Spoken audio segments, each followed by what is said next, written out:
and welcome to Yadna Investment Academy. I hope you all are doing good. My name is Anush Mukashi and in this video में हम एक small cap company के बारे में बात करने वाले हैं जिसका नाम है गोकुलदास एक्सपोर्ट्स लिमिटेड। हाल ही ये कंपनी बहुत ही न्यूज़ में रही थी recently because of certain acquisitions उन्होंने यूएई में किए हैं। तो इस रीज़न से इसका शेयर प्राइस भी काफ़ी बढ़ा था। तो इस वीडियो में हम इसका डिटेल्ड एक एनालिसिस करेंगे, जानेंगे कि कंपनी क्या करती है, कौन से सेगमेंट्स में है। बेसिकली 5G एनालिसिस मैं आपके सामने यहाँ पे प्रेजेंट करूँगा। तो चलिए शुरू करते हैं। अब यहाँ पे आप एक स्लाइड देख पा रहे होंगे। तो पहले आप एक टाइमलाइन समझ लेते हैं, इन कंपनी के की इवेंट्स क्या रहे हैं, इन कंपनी करती क्या है। तो एक सिंपल अगर मैं आपको एक अंडरस्टैंडिंग दूँ ये कंपनी क्या करती है, तो जो बाहर के जो मेजर ग्लोबल अपैरल ब्रांड्स है, राइट, जैसे कि गैप है, देन एडिडास है, तो इन सब के जो अपैरल्स होते हैं, इन सब के जो टी शर्ट्स बोलो या जो क्लोथ्स होते हैं, क्लोथिंग, तो इनका मैन्युफैक्चरिंग करने का काम ये कंपनी करती है। तो बेसिकली ये जो फॉरेन ब्रांड्स है ये गोकुलदास को उन्होंने कॉन्ट्रैक्ट दिया है इनको मैन्युफैक्चर करने का, एंड उसके बाद गोकुलदास इनको मैन्युफैक्चर करके सप्लाई करता है। तो ये एक ओवरऑल इस कंपनी का काम है। अब इस अंडरस्टैंडिंग में हम आगे देखेंगे कि क्या कैसे कैसे इन्होंने ओवर द ईयर्स ग्रो किया है, एंड आगे क्या इनके टेलविंड्स है इस सेक्टर को, इस कंपनी को, एंड इनके आगे क्या एक्सपेंशन प्लान्स है। तो यहाँ पे अभी आप देख सकते हो कि ओवरऑल जो मतलब कंपनी इनकॉर्पोरेट हुई थी 1978, एंड ये क्या करते हैं, तो मैन्युफैक्चर करते हैं एंड एक्सपोर्ट करते हैं मोस्टली ऑफ व्हाट, तो apparel such as outer wear है, एक्टिव वेयर है, फैशन वेयर है। तो बेसिकली जो मतलब कॉन्ट्रैक्ट मैन्युफैक्चरिंग का काम करते हैं, तो कहाँ से कैसे मैन्युफैक्चर करते हैं, तो इनके पास है 20 state of the art fully integrated manufacturing facilities, and export करते हैं टू मोर देन 50 कंट्रीज जहाँ पे जो ग्लोबल ब्रांड्स का प्रेजेंस है। अब स्टोरी क्या है, तो बेसिकली 1947 में इस कंपनी को मतलब ये एक जो कंपनी फॉर्म हुई थी, basically not as company but एक प्रोप्राइटरशिप एंड सॉर्ट ऑफ ये फॉर्म हुआ था under the name of Hinduja group. Basically Hinduja group की ये कंपनी थी, एंड उसके बाद 1979 में 3 ब्रदर्स थे, तो इनमें से ये बिज़नेस स्प्लिट हो गया एंड ये बिज़नेस आ गया under the control of Jamnadas Hinduja, जिन्होंने गोकुलदास ग्रुप को मतलब कंट्रोल ले लिया।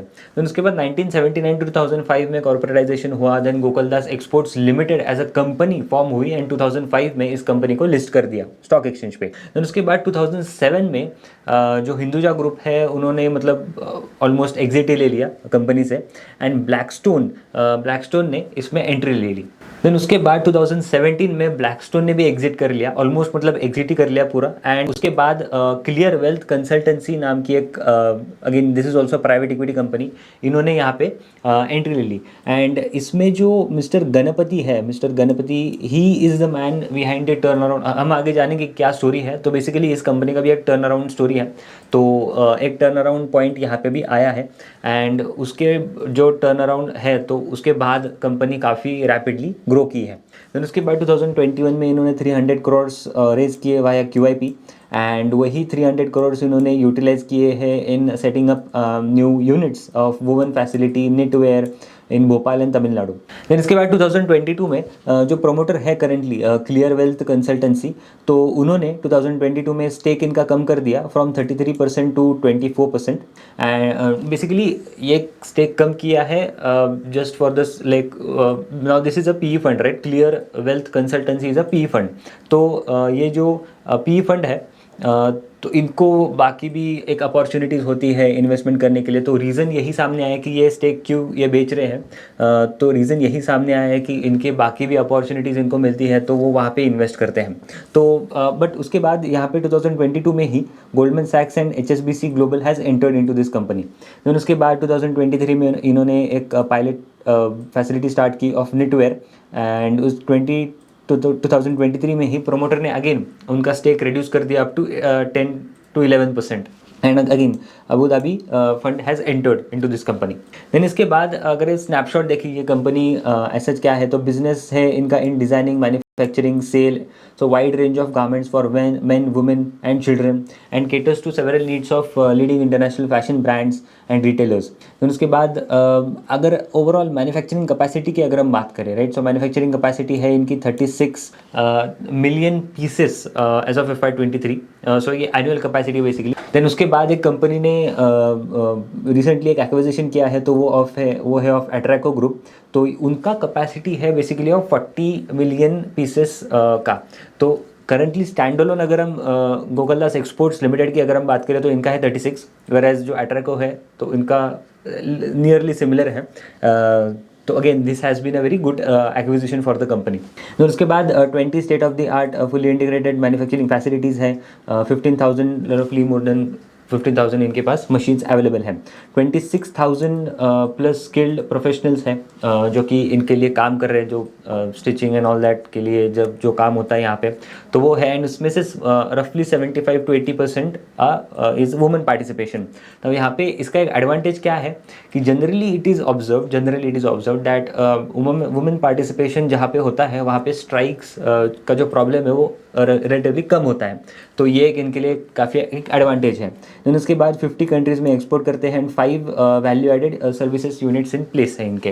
देन उसके बाद अगर हम इनके मतलब किसको ये कैटर करते हैं तो आप यहाँ पे अभी एक स्लाइड देख पा रहे होंगे जहाँ पे इनके कस्टमर्स है बेसिकली गैप है, marks and Spencer's, Puma, Walmart, banana Republic. तो मल्टीपल ब्रांड्स लाइक H&M है, एडिडास है, तो मल्टीपल ब्रांड्स हैं जिनको ये कैटर करते हैं एंड इनको ये मैन्युफैक्चर करके सप्लाई करते हैं। तो इसके बाद अगर हम इनकी वैल्यू चेन देखें, राइट, सो वैल्यू चेन इनकी लाई करती है from designing of that product, development, cutting, printing, embroidery, polyfill, swimming, laser treatment till finishing and logistics तक। तो ये पूरा मतलब वैल्यू चेन में ये इन्वॉल्व है। देन इसके बाद अगर हम एक टर्न अराउंड स्टोरी देखें, राइट, इनकी, तो पहले क्या हुआ है कि FY6 and 7 में Hinduja family basically was operating in the company and अच्छा खासा मतलब सब चल ही रहा था, लाइक 11% के EBITDA मार्जिन थे, रेवेन्यू भी काफ़ी अच्छे से लाइक ग्रो ही हो रहा था। देन उसके बाद 2007 में एज आई सेड कि Blackstone has entered and in the Blackstone era कुछ अच्छा खासा लाइक ग्रोथ कंपनी ने देखा नहीं। अब ये क्यों हुआ बेसिकली बिकॉज तो हिंदुजा फैमिली के एरा में क्या होता था कि जो ऑपरेशंस थे, लाइक फाइनेंस का अगर ऑपरेशन है, प्रोडक्शन का ऑपरेशन है, प्रोक्योरमेंट का ऑपरेशन है, ये सारी ड्यूटीज़ एक पर्सन को असाइन होती थी। बट यहाँ पे क्या हुआ ब्लैकस्टोन के एरा में, तो ये सब ड्यूटीज़ डाइल्यूट हो गई। तो इसी की वजह से कोर जो फोकस होना चाहिए था, right from top to bottom, जो एक स्ट्रीमलाइंड एक प्रोसेस होना चाहिए था, वो प्रोसेस फॉलो नहीं किया गया एंड इसी की वजह से कंपनी ने अच्छा कुछ ग्रो भी नहीं किया। लाइक बिकॉज ये जो बिज़नेस है ये पूरा सप्लाई चेन पे डिपेंडेंट है, तो अगर सप्लाई चेन अच्छा होगा आपका तो डेफिनेटली कंपनी भी अच्छा करेगी। तो उसके बाद जो आप देख सकते हो कि FY18 से लेके FY23 तक काफ़ी एक रोबस्ट ग्रोथ कंपनी ने देखा है with along with increasing EBITDA margins. तो यहाँ पे मिस्टर गणपति जो है he is currently the MD and CEO of the company. तो इन्होंने टेक ओवर किया, मतलब he took over the charge and इन्होंने क्या किया, एक ऑपरेशनल रीस्ट्रक्चरिंग किया कंपनी में। एंड ऑपरेशनल रीस्ट्रक्चरिंग करने के बाद इन्होंने मतलब बेसिकली रोल्स जो होते हैं लाइक जो पहले होते थे इन हिंदुजा फैमिली ज़रा, तो फॉर प्रोक्योरमेंट अलग से एक उन्होंने असाइन किए रोल्स, देन उसके बाद प्रोडक्शन के लिए असाइन किए roles and logistics, customer relationship, इन सब रिलेटेड उन्होंने रोल्स असाइन किए एंड उसके बाद उन्होंने एक अच्छा खासा ग्रोथ भी देखा है। देन उसके बाद अगर हम देखें तो management change, what went wrong and what went right, तो एक कंपैरिजन करते हैं यहाँ पे। तो बेसिकली लैक ऑफ सिनर्जीज थे इन ब्लैकस्टोन एरा, सिनर्जीज अच्छे से नहीं बैठ पा रहे थे and that led to increased inefficiency. देन उसके बाद अगर हम एक आगे बात करें तो next point is related to मतलब जो कस्टमर वाइज फोकस रहा इनका instead of product wise focus जो होना चाहिए था। लाइक एक फैक्ट्री सिर्फ एक कस्टमर के लिए नहीं ऑपरेट की जा सकती, right, it is a product driven जो यूनिट्स होते हैं इनके, लाइक अगर एम्ब्रॉयडरी के लिए अलग यूनिट है, तो मतलब ऐसे यूनिट्स होते हैं इनके। तो नॉट नेसेसरली कि हर एक फैक्ट्री हर एक मतलब सिर्फ कस्टमर पॉइंट ऑफ व्यू से खड़ी की जाती है। तो कस्टमर फोकस की वजह से क्या हुआ कि जो सारा सप्लाई चेन का मतलब जो प्रोसेस था वो डाइल्यूट हो गया and revenue has move nowhere. देन उसके बाद इन्होंने क्या किया कि लॉस मेकिंग जो फैक्ट्रीज थी, मतलब ये इन्होंने क्या किया कि ये P&L बनाते थे, फैक्ट्री वाइज P&L, एंड जो फैक्ट्रीज लॉस मेकिंग थी उन्हें शट डाउन कर दिया। Instead of reviving them and वहाँ पे जाके देखना कि क्या रॉन्ग जा रहा है and then aligning everything together, वो इन्होंने नहीं किया, बट इन्होंने फैक्ट्री शट डाउन कर दी। But what went right for clear wealth consultancy is, तो इन्होंने डेटा ड्रिवन इनिशिएटिव्स लॉन्च किए, राइट। डेटा ड्रिवन इनिशिएटिव्स उन्होंने मंथली बेसिस पे एनालिसिस किया कि कौन सी फैक्ट्री अच्छा कर रही है, एंड आइडेंटिफाई किया reasons of low efficiency and high wastage. Then उसके बाद जो कंट्रोल, मतलब इन्होंने क्या किया कि जो एट्रिशन है, लाइक इस सेगमेंट में, ये जो इंडस्ट्री है यहाँ पे मैन पावर इज़ अ की, राइट। तो मैन पावर में एट्रिशन इज़ मोर इम्पॉर्टेंट। अगर एब्सेंटिज्म हो जाता है then it directly affects the production and delay हो सकता है in supplying goods to the customer. तो यहाँ पे अटेंडेंस बढ़ाने के लिए उन्होंने अटेंडेंस बोनस दिया। इसकी वजह से क्या हुआ कि जो प्रोडक्टिविटी थी वो इम्प्रूव हुई by 5% CAGR in last 5 years, and attendance भी बढ़ा, एंड सप्लाई चेन भी अच्छी बन गई इनकी। देन इसके बाद इन्होंने सिंगल ERP पे शिफ्ट किया। पहले क्या होता था कि अलग अलग सिस्टम्स थे, तो एक सिंगल अगर ERP है, मतलब सिंगल अगर आपके पास सॉफ्टवेयर है जहाँ से आप right from procurement to logistics अगर सब उसी में है फ्रेम्ड, तो डेटा एनालिसिस करना भी काफ़ी इजी हो जाता है। तो इन्होंने सिंगल लेवल पे ये सब लॉन्च किया, एंड डिमांड एंड सप्लाई को मैच किया in terms of raw material to right till up to the supply to the customer. अब इसी की वजह से जो टर्न अराउंड आया है, टर्न अराउंड के बाद इनका रेवेन्यू बढ़ा है रफली बाय 17% कैगर, प्लस जो एबिटदा इन्होंने पॉजिटिव किया है, मतलब जो मार्जिन है इन्होंने पॉजिटिव किया, तो जो पहले लॉस मेकिंग थे, एंड वर्किंग कैपिटल इंप्रूव किया है, plus operating cash flow positive पे लाया है कंपनी को। So this is all the turn around, this is all about the turn around story. Then इसके बाद अगर हम देखें तो आप देख सकते हो कि कैसे ट्रांजिशन हुआ है इनका प्रॉफिट में। सो FY13 में they were loss making, 109 crore का इन्होंने लॉस किया था। देन इसके बाद currently it is 173 crore of profit they have done. Revenue जो था from FY18, so basically from FY18 all this story has started. So from FY18 to FY22 the revenue has grown at the rate of 16 to 17% का CAGR रफली। Then इसके बाद अगर हम आगे देखें तो रेवेन्यू क्यों बढ़ा है, this is primarily because of average sales price growth. It is not because of volume, because volume has grown by marginally like 2.6 to 3% से वॉल्यूम का कैगर रहा है, बट ASP ग्रोथ जो है वो 13.6 का कैगर रहा है। देन इसके बाद अगर हम देखें तो इन्होंने ASP ग्रोथ कैसे इंप्रूव किया, तो आप यहाँ पे कभी एक स्लाइड देख पा रहे होंगे जहाँ पे जो वॉलेट शेयर है from the existing customers, and apart from that not only from existing customers but newly added customer जो है उनका शेयर भी इन्होंने बढ़ाया। तो आप एक अभी स्लाइड देख पा रहे होंगे जहाँ पे revenue contribution from newly added customers है, तो वो बढ़ा है फ्रॉम 1.8% टू 16%। एंड यहाँ पे जो रेवेन्यू मिक्स है in terms of relationship with the customers, तो वो भी लेस देन 5 years है 50%, मोर देन 5 years है 38%, एंड मोर देन 10 years है 12% of their customers. Apart from that क्या हुआ है कि जो बिकॉज ग्लोबल ब्रांड्स ने अभी लीन इन्वेंट्री मॉडल की तरफ फोकस शिफ्ट किया है, तो इसके रिलेटेड क्या हुआ है कि जो कॉन्ट्रैक्ट मैन्युफैक्चरर्स है like Gokaldas Exports, even Pearl Global Industries वगैरह, तो इनके पास इतने ऑर्डर्स अभी आ नहीं रहे रिलेटिवली। तो यहाँ पे जो वीकर प्लेयर्स हैं, जैसे कि Gokaldas is a very robust player in this segment now, but जो वीकर प्लेयर्स है उनके पास अगर ऑर्डर्स नहीं आ रहे तो then the business gets impacted, and जो वीकर प्लेयर्स है उन्हें एग्जिट लेना पड़ा। So this is how Gokaldas has again gained share in this segment. Then इसके बाद अगर हम आगे बात करें तो इनका फोकस रहा है ऑन हाई वैल्यू प्रोडक्ट्स, इसी की वजह से इनकी ASP बढ़ी है। तो आप ये अभी आप एक स्लाइड देख पा रहे होंगे जहाँ पे outer wear and sports wear जो है वो दोनों कंट्रीब्यूट करते हैं, लाइक वो दोनों are high ASP accretive products, वो ASP उनका ASP ज़्यादा है बेसिकली।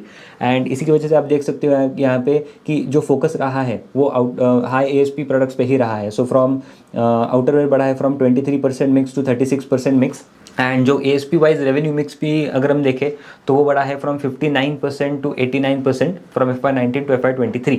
नाउ इसी की वजह से इनकी ASP बढ़ी है, एंड वॉल्यूम पे ज़्यादा कुछ इम्पैक्ट दिखाई नहीं दिया बिकॉज जो लीन इन्वेंट्री मॉडल की तरफ शिफ्ट हो रहा है focus. Now this is a transitionary phase, तो यहाँ पे एक थोड़ा पेन हो सकता है इन वॉल्यूम, बट आगे जाके again volume is expected to go up. Then अगर हम कस्टमर वाइज मिक्स की भी अगर हम बात करें, बड़ा है फ्रॉम उस 10% टू 35%। अब ये कौन सा मिक्स है? तो this is high value and relatively high margin mix of customer count.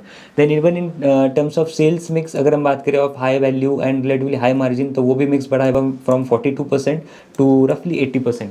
अगर ये मिक्स बढ़ रहा है तो अगेन इनकी ASP भी बढ़ेगी एंड उसके बाद इनके मार्जिन भी रिलेटिवली काफ़ी बड़े हैं। देन अगर हम सप्लाई चेन की अगर हम बात करें तो सप्लाई चेन में एक होता है inbound supply chain efficiency and एक होता है आउटबाउंड सप्लाई चेन एफिशिएंसी। तो यहाँ पे जो आउटबाउंड है तो वो तो रोबस्ट थी ही इनकी पहले से, तो वो 100% ये अचीव कर रहे हैं। बट इनबाउंड सप्लाई चेन में जैसे कि हमने पहले डिस्कस किया कि जो रॉ मटेरियल आपको रॉ मटेरियल की अवेलेबिलिटी टाइमली होनी चाहिए आपके पास, तो उसके लिए इन्होंने कुछ स्टेप्स लिए हैं।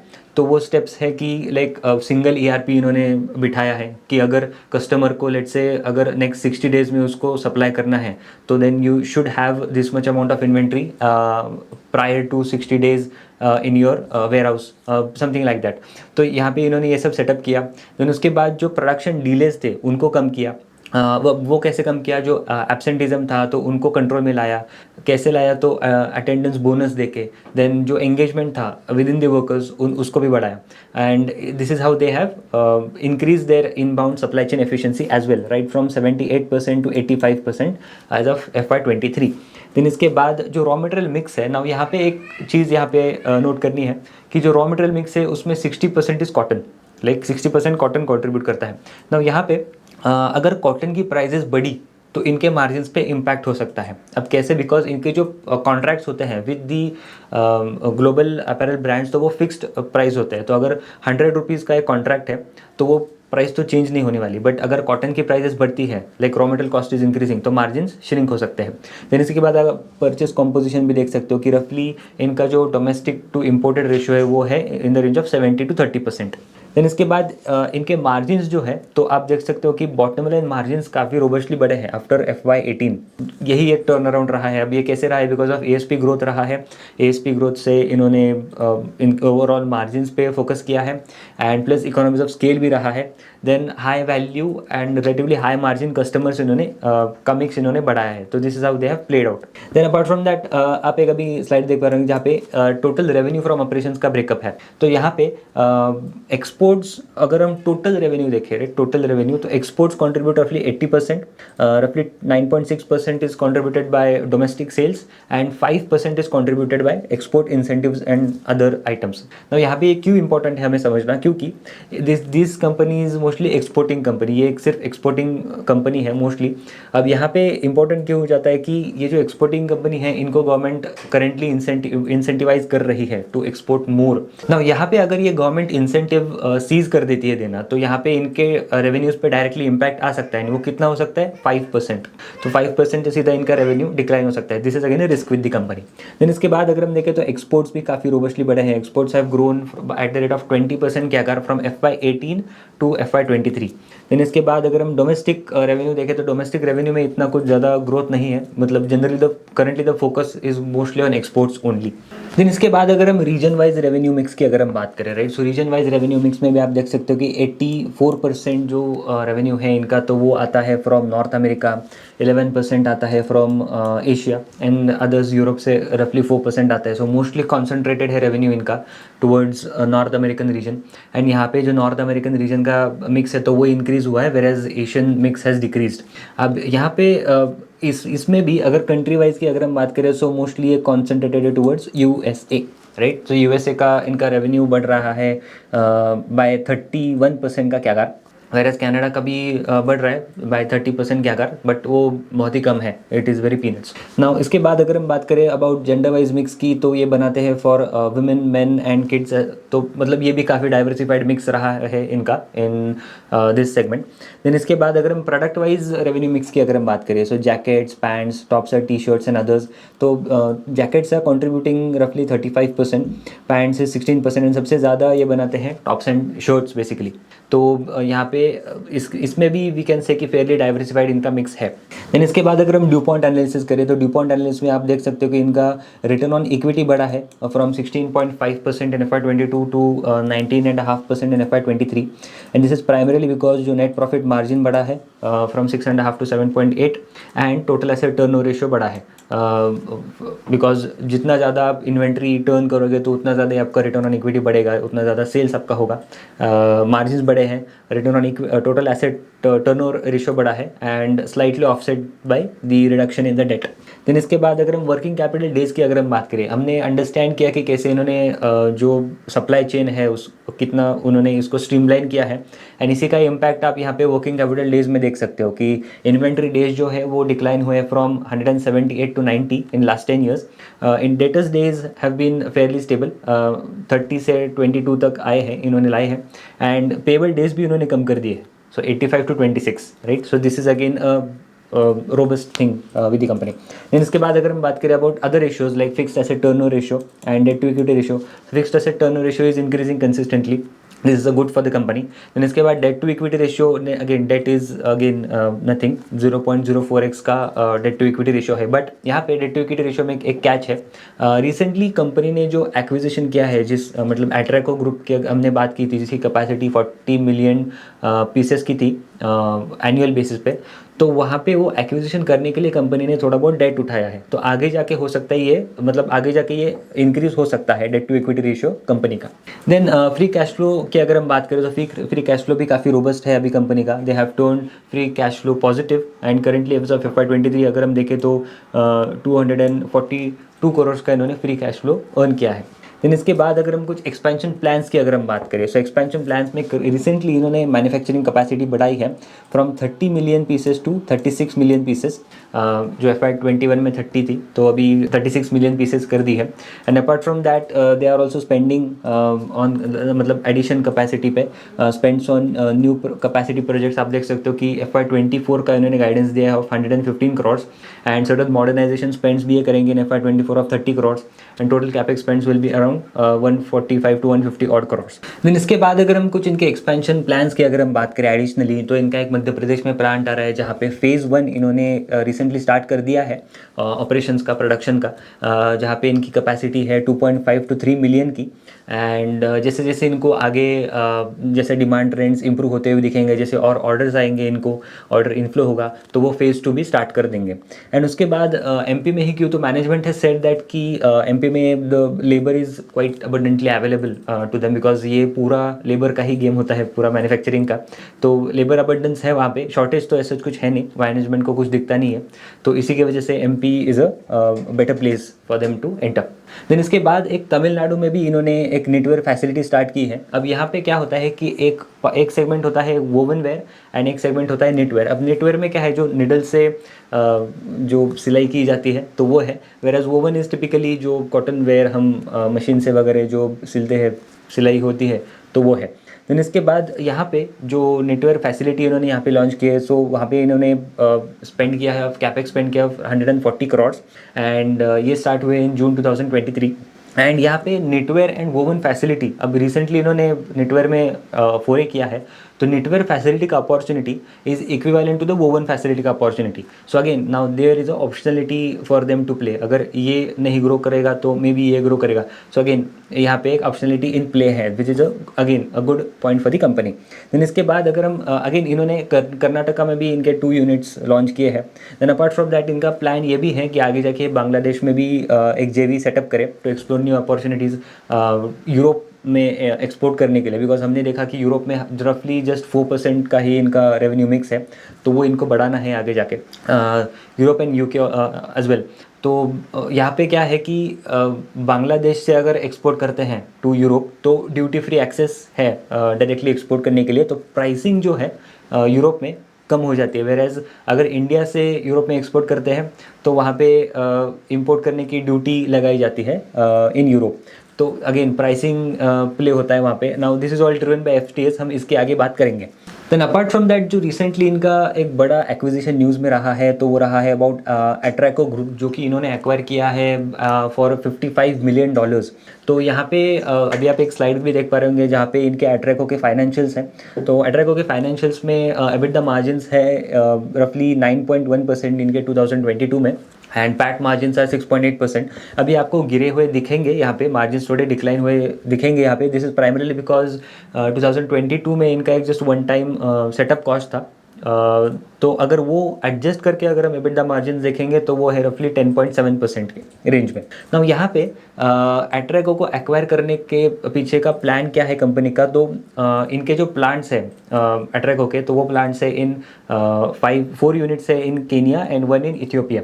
अब केनिया से अगर एक्सपोर्ट करते हैं, मतलब if they manufacture in Kenya and export to let's say US, तो उनको ड्यूटी फ्री एक्सेस मिलता है of US markets. Whereas India से करते हैं तो अगेन ड्यूटी लगती है। तो मतलब प्राइसिंग की टर्म्स जैसे हमने पहले बात की, तो प्राइसिंग के टर्म्स में इंडियन प्रोडक्ट्स वहाँ पे ज़्यादा कॉस्टलियर हो जाते हैं इन टर्म्स ऑफ केनिया से जो प्रोडक्ट्स एक्सपोर्ट किए हुए हैं। तो इसी की वजह से इन्होंने एक स्ट्रैटेजिक कॉल ये लिया है टू एक्वायर एट्रैको ग्रुप। नाउ यहाँ पे जो टोटल कैपेसिटी हमने बात की थी, तो वो है 40 मिलियन पीसेस की कैपेसिटी। एंड ये जो एक्विजिशन किया है, the cost of this acquisition is $55 million, जिसमें से $40 मिलियन का डेट कंपनी उठाएगी, गोकुलदास एक्सपोर्ट्स लिमिटेड उठाएगी, and $15 million would be from internal accruals. Then इसके बाद एट्रैको ग्रुप का हेड ऑफिस है in Dubai basically, and operations इन्होंने किए हैं फॉर 37 ईयर्स का इनका ओवरऑल जर्नी रहा है एट्रैको ग्रुप का। देन इसके बाद अगर हम प्रोडक्ट मिक्स की अगर हम बात करें ऑफ एट्रैको ग्रुप, तो 74% mix is of woven wear and rest is with Netware.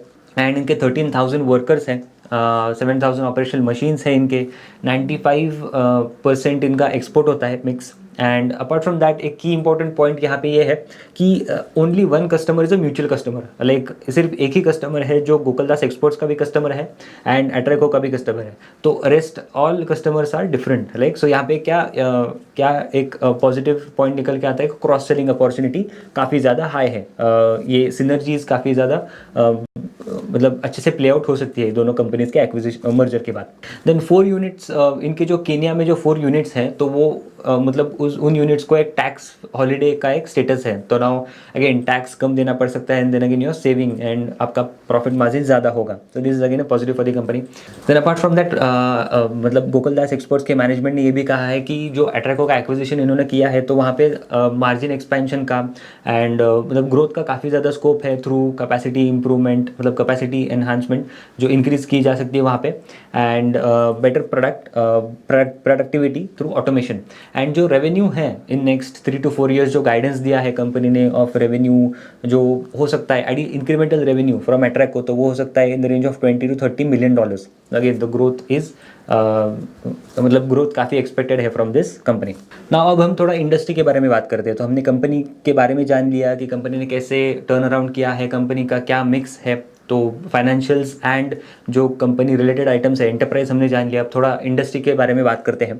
तो ग्लोबल अपैरल रिटेल मार्केट जो है, तो वो करेंटली वैल्यूड है at $1.7 trillion and that is expected to be valued at $2.4 trillion by 2030। तो ये growth is expected at rate of 4.4% का CAGR. अब इसमें जो वर्ल्ड लीडर है that is US, which is contributing 15% share, and आगे जाके जो लीडर हो सकता है दैट इज़ चाइना। नाउ आप अभी एक अगेन टेबल देख पा रहे होंगे यहाँ पे कि चाइना एंड इंडिया यहाँ पे ग्रोथ इनका एक्सपेक्टेड है in next 7 to 8 years is 8% का कैगर, 8 to 9% का कैगर दोनों से एक्सपेक्टेड है ग्रोथ का। अब ये किस में है, तो again this is global apparel market यहाँ पे। नाउ यहाँ पे अगर इंडिया का ग्रोथ रेट अगर एक्सपेक्टेड है ऑफ 8 to 9% का, तो क्या ड्राइवर्स ग्रोथ ड्राइवर्स हो सकते हैं। सो ड्राइवर इंक्लूड्स जो मार्केट शेयर है, like market share, India market share gain करेगा फ्रॉम अदर नेशंस, जैसे चाइना से मार्केट शेयर गेन हुआ because India will be signing FTAs with Europe with UK। तो जैसे जैसे FTAs साइन होंगे, तो वैसे जो इम्पोर्ट ड्यूटी लगाई जाती है from export from India to the UK और यूरोप, तो वो नहीं होगी और मे बी रिड्यूस्ड होगी, तो मे बी इंडियन प्रोडक्ट्स को भी ज़्यादा विजिबिलिटी मिलेगी वहाँ पे।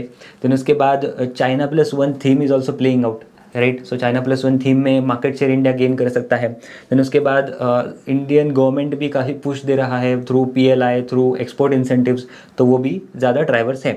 देन इसके बाद USA रिटेल स्टोर सेल्स जो है, तो वो भी बढ़ रहे हैं रिसेंटली। तो मतलब आप देख सकते हो कि Q1 का जो ट्रेंड है, तो वही बढ़ा है from 33 to 46। Then apart from that USA e commerce clothing sales जो है from CY20 to CY23 Q1 के जो सेल्स रहे हैं, तो वो भी बढ़े from 10 to 16। Then apart from that जो ग्लोबल टेक्सटाइल ट्रेड है इन 2021, तो सबसे ज़्यादा कंट्रीब्यूट करता है 58% अपैरल ट्रेड। तो उसके बाद जो global textile apparel trade projections है, तो वहाँ पे जो अपैरल सेगमेंट है जहाँ पे गोकुलदास एक्सपोर्ट्स फॉल करता है, तो वो एक्सपेक्टेड है ग्रो करने का at the rate of 3.9% to 4%। तो again this will also drive Gokaldas exports growth. Then apart from that जो मेजर अपैरल इंपोर्टिंग कंट्रीज़ हैं, तो वो करेंटली है in 2021, that is EU 41%, European Union import करता है, USA imports 20%। And again major apparel exporting countries कौन सी है, तो वो सबसे बड़ा है चाइना। तो अगेन चाइना से मेजरली बांग्लादेश, वियतनाम, इन्होंने काफ़ी ये एग्रेसिव है मार्केट शेयर स्नैच करने में, बट आगे जाके it is expected that with China+1 theme in place, India signing FTAs with multiple nations, तो इट्स एक्सपेक्टेड दैट इंडिया में gain access to multiple nations and ये इंडस्ट्री भी आगे, टेक्सटाइल इंडस्ट्री भी आगे बूम करे। देन अपार्ट फ्रॉम दैट आप ये भी देख सकते हो कि major exporting countries to USA जो है, तो वहाँ पे चाइना का share has decrease from 33% in 2018 to 22% in 2022, whereas EU में स्लाइटली 1% से ही डिक्लाइन हुआ है, but again it is on a declining trend. Then apart from that जो बिग ब्रांड्स है, right, the big brands are reducing dependence on China. तो यहाँ पे आप देख सकते हो कि जो मेजर ब्रांड्स है, लीडिंग US अपैरल ब्रांड, उनका जो प्रोक्योरमेंट है from China that has reduced from 30% to 16%। Then again जो well known European sportswear brand है, उनका डिक्रीज हुआ है from 39 to 32%। Then leading US outerwear brand, उनका डिक्रीज हुआ फ्रॉम 68% टू 10%। तो again all these factors are also driving मतलब China+1 theme जो है, तो इंडिया की तरफ इसका बेनिफिट्स आ सकता है। देन नाउ आप इंपोर्ट ड्यूटी स्ट्रक्चर देख सकते हो कि जो China, Bangladesh, Vietnam, Ethiopia, Kenya, India, ये जो नेशन है these are exporting nation, whereas import duty structure में USA, EU, Japan, UK and Canada, these are importing nations. इसको समझना कैसे है कि लेट्स से इंडिया से अगर कोई प्रोडक्ट एक्सपोर्ट होता है टू USA, तो उस पर USA 11 to 28% का ड्यूटी लगाता है। सो सिमिलरली फ्रॉम केनिया से अगर कोई प्रोडक्ट USA को एक्सपोर्ट होता है, तो उस पर 0% ड्यूटी लगता है। So this is how this table is prepared. Now यहाँ पे आप यही देख सकते हो कि why Gokuldas has acquired Atraco is because उनके 4 यूनिट्स केनिया में है। अगेन यहाँ पे एक कंपैरेटिव एडवांटेज प्ले आउट होता हुआ दिखाई देगा आगे जाके। देन अपार्ट फ्रॉम दैट अगर इंडिया से यूरोपियन यूनियन में एक्सपोर्ट होता है, तो 10 to 12% का ड्यूटी लगता है। Now यहाँ पे अगेन अगर FTA साइन होते हैं यूरोपियन यूनियन इवन UK के साथ, UK में रिसेंटली टॉक्स, मतलब जो FTAs के टॉक्स है with UK, those are in advance states, आगे मतलब साइन हो सकते हैं very soon, it is expected. But अगर ये साइन होते हैं, तो अगेन UK का जो मार्केट है, तो वो अगेन ओपन हो जाएगा for India to scale up for Gokaldas export. Then apart from that Canada charge करता है 18% का duty. Then apart from that जो फैक्टर कॉस्ट है, तो फैक्टर कॉस्ट ऑफ लेबर आप देख सकते हो कि इंडिया में is 180, Kenya is 150, Ethiopia is 110, तो काफ़ी लो है in comparison to China. Recently China में जो लेबर कॉस्ट है वो इंक्रीज़ होता हुआ दिखा है। देन अपार्ट फ्रॉम दैट जो लेबर स्किल्स है वो इंडिया में हाई है, cost of electricity relatively low है इंडिया में। देन अपार्ट फ्रॉम दैट जो लीड टाइम है, तो वो भी थोड़ा ज़्यादा है, but again this can be improve because जो बैकवर्ड इंटीग्रेशन वगैरह स्टेप्स ले रहे हैं, एंड प्लस जो पुश है from government to again export more, तो वो भी है। देन इसके बाद जो टेक्सटाइल इंटीग्रेशन है वो भी हाई है बिकॉज ऑफ कॉटन का बैकवर्ड इंटीग्रेशन इंडिया में। So again India is placed at that like inflection point जहाँ से अभी ग्रोथ आना एक्सपेक्टेड है। देन अदर क्वालिटेटिव फैक्टर्स की अगर हम बात करें, सो पोर्ट कनेक्टिविटी काफ़ी अच्छी है इंडिया की, पोर्ट कनेक्टिविटी इंप्रूव हो रही है, जनरल इंफ्रास्ट्रक्चर इंप्रूव हो रहा है, गवर्नमेंट प्रोएक्टिविटी भी है, जो फ्रॉम लाइक जो एक्सपोर्ट इंसेंटिव स्कीम है, PLI स्कीम है, FTS साइन होना, all this is expected to drive. Then geopolitical stability India में काफ़ी फेवरेबल है। देन अपार्ट फ्रॉम दैट जो FTA साइनिंग इन टॉक्स है विद UK, तो वो साइन होने के बाद तो करेंटली UK का मिक्स आप देख सकते हो कि 26% फॉर्म्स, मतलब 26% comes from China, 19% is from Bangladesh and India contribute just 6%। अब ये अगर साइन होता है तो $24 बिलियन का अपॉर्चुनिटी इंडिया के सामने ओपन हो जाएगा। एंड इसमें से इट इज़ एक्सपेक्टेड कि जैसे FTA साइन होता है तो India can gain another $1.5 to $2 billion directly, मतलब डायरेक्टली जो बिजनेस आ सकता है इंडिया के पास। देन अपार्ट फ्रॉम दैट जो वैल्यू चेन है, तो रिसेंटली जो कमोडिटी प्राइसेस है तो वो भी डिक्लाइन हुए हैं, so this is again a positive for these companies. And freight cost has also decline. Then overall अगर ओवरऑल लॉन्ग टर्म अपॉर्चुनिटीज़ की अगर हम बात करें तो यहाँ पे लॉन्ग टर्म अपॉर्चुनिटीज़ क्या है, तो वो है यूएस, ईयू, चाइना ड्राइव करेंगे 8 to 9%। इंडिया भी ड्राइव करेगा कंजम्पशन, जो पूरा मतलब मैन्युफैक्चरिंग वो पूरा जो सेटअप है तो वो इंडिया भी ड्राइव करेगा, 8 to 9% का ग्रोथ वहाँ से आ सकता है ग्लोबल अपैरल रिटेल में।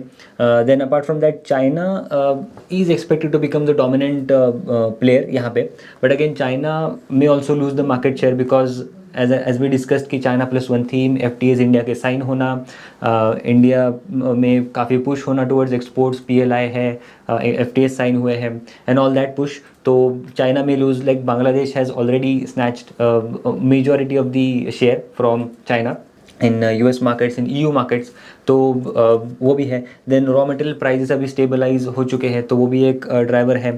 सो overall all these are the opportunities that can act as a tailwind for Gokaldas exports limited. अब करंटली एक चैलेंज यहाँ पे क्या है, तो जो ग्लोबल ब्रांड्स हैं तो उन्होंने लीन इन्वेंट्री मॉडल की तरफ फोकस अपना शिफ्ट कर दिया है। अब यहाँ पे इसका मीनिंग क्या है, तो जो पूरा मतलब उनको ज़्यादा इन्वेंट्री रखना नहीं है अपने बुक्स में, तो अगर वो ज़्यादा इन्वेंट्री रखना नहीं है तो now this acts as a transition phase जहाँ पे ऑर्डर्स इनडायरेक्टली गोकुलदास एक्सपोर्ट्स को या सिमिलर पीयर्स को कम मिल सकते हैं। इसी की वजह से ज़्यादा वॉल्यूम ग्रोथ अभी एक्सपेक्टेड नहीं है, बट आगे जाके volume growth is expected to chip in. अब ये तो हमने सारी अपॉर्चुनिटीज़ की बात कर ली कि कैसे इन्होंने अपना मिक्स इंप्रूव किया है, आगे क्या टेलविंड्स हो सकते हैं, बट कुछ रिस्क भी है कंपनी के पास। तो सबसे पहला रिस्क है change in key management personnel का रिस्क। अगर mister Ganapathi, what if mister Ganapathi steps down now, because this is a PE driven company, एक प्राइवेट इक्विटी ड्रिवन कंपनी है, and the private equity group as well can exit any time. Again these are all inside calls, उनके खुद के calls होते हैं वो entry and exit के। Then apart from that अगर मिस्टर गणपति अगर स्टेप डाउन करते हैं तो आगे के कौन एग्जीक्यूट कर सकता है, what is the succession plan with the company, तो वो भी एक रिस्क है। Then again as we discuss की हाई कॉन्सेंट्रेशन है, so top 5 customers account for 75% of revenue and largest customer accounts for 20% of the revenue. So again एक concentration है revenue में। देन जोग्राफिकल कॉन्सेंट्रेशन भी है, हमने देखा कि 84 to 85% of the revenue is coming from north America, and उसमें भी सिर्फ फोकस है यूएस पे। तो अगेन यूएस में अगर स्लो डाउन आ जाता है तो again this is a risk with the company. दो उनका अभी जैसे बांग्लादेश में वो प्लांट सेटअप करने के प्लान्स है, तो अगर बांग्लादेश से उनको ईयू का ड्यूटी फ्री एक्सेस अगर मिले तो वहाँ से भी उनको बेनिफिट हो सकता है। Then apart from that change in government policies अगर हुए, लाइक ड्यूटी ड्रॉबैक्स जो है, जो एक्सपोर्ट इंसेंटिव स्कीम है वो अगर कम हुए तो इनके रेवेन्यू पे डायरेक्टली इम्पैक्ट हो सकता है, बिकॉज हमने देखा कि 5% of the total revenue comes from directly from the export incentives. अगर वो डिक्लाइन हुआ तो अगेन मार्जिन्स पे इम्पैक्ट हो सकता है, because all these things also contribute to bottom line margins.